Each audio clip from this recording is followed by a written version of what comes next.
Hey everybody, Steve Nixon here with Freejazzlessons.com. Thanks for joining me here for today's tutorial. Okay, so in honor of my brand new Christmas DVD that I'm going to be releasing in about a month, I wanted to teach you a new voicing today. Now, this voicing is a great voicing because you can play it actually over 5 different chord types, so it's very powerful. All right, enough introduction. Let's head over the piano and get started learning. Thanks.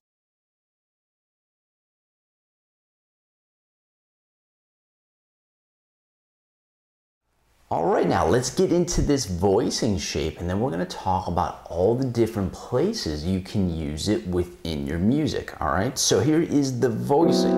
Now, you've probably heard this before. It's used all the time throughout jazz. Piano players use it like crazy, okay? So now, the first place we're going to use it in is as a dominant chord, okay? So we're going to think of it as a D7 chord, all right? So D would be your root, right? And then for the voicing, we're gonna now think of this F sharp as the 3rd, B will be the 13, C will be the flat 7, and then E is gonna be your 9, okay? So check this out, for example, in a 2-5-1, I'm gonna put it in context here. So A minor 7, there's that D7 voicing, right? Resolving into G major 7. So real nice dominant voicing here.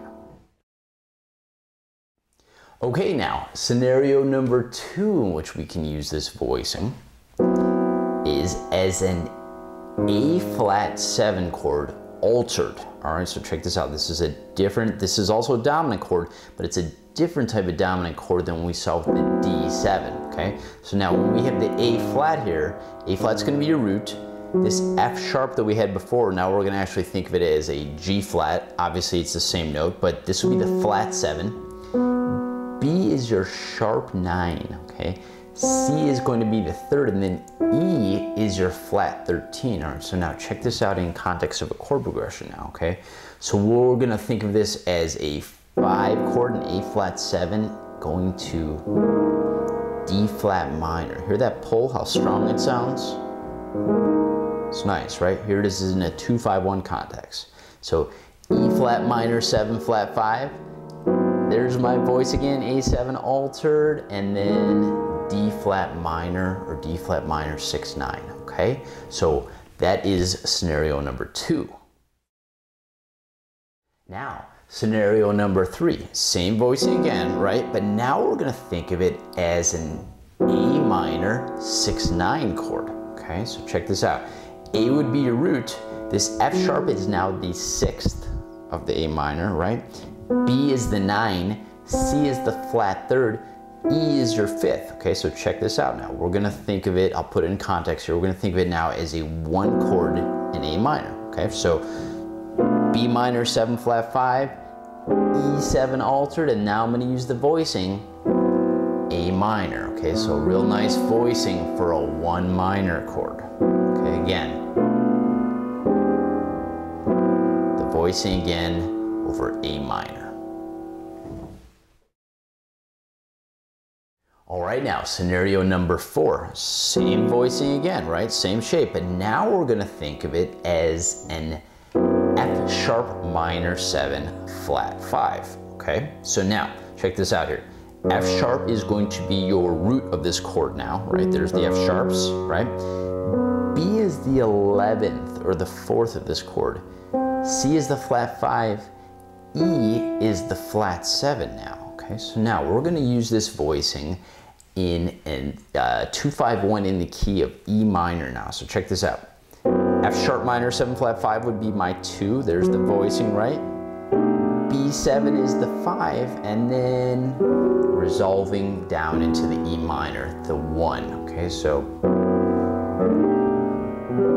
sounds nice. It's a little bit more modern sounding because normally in an F sharp minor 7 flat 5 we would also have the 3rd in here, but we don't. Instead we just have the 11th, all right? But this allows us to keep our constant shape here, right? So that is scenario number 4. Now, scenario number 5, and one of my favorites, a little bit more modern sounding, not as common, but it's really cool sounding, okay? Now, we're gonna take the same shape, but we're gonna think of it now as a C major 7 with A sharp 11. Okay, so check me out here. C is the root.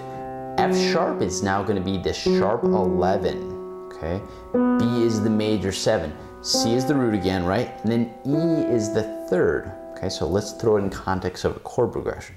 Let's take like a 2-5-1 in C. Okay, so we'll say this is our resolution chord. Okay, so D minor 7, right?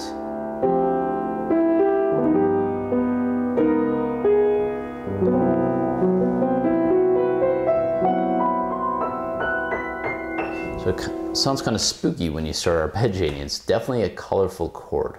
All right, that is the 5 different situations in which you can use this one voicing. All right, so again, we had a regular dominant chord. We had an altered dominant chord, right? That's number 2. Number 3, we had it as a minor chord, A minor 7, right?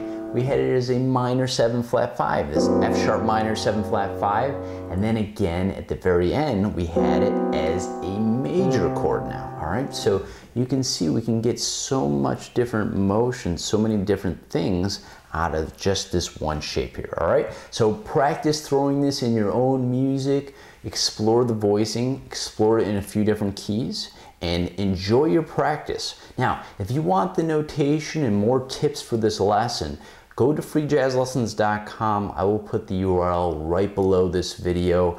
All kinds of goodies on there, other lessons to explore as well. All right, enjoy your practice, and I will see you at Freejazzlessons.com.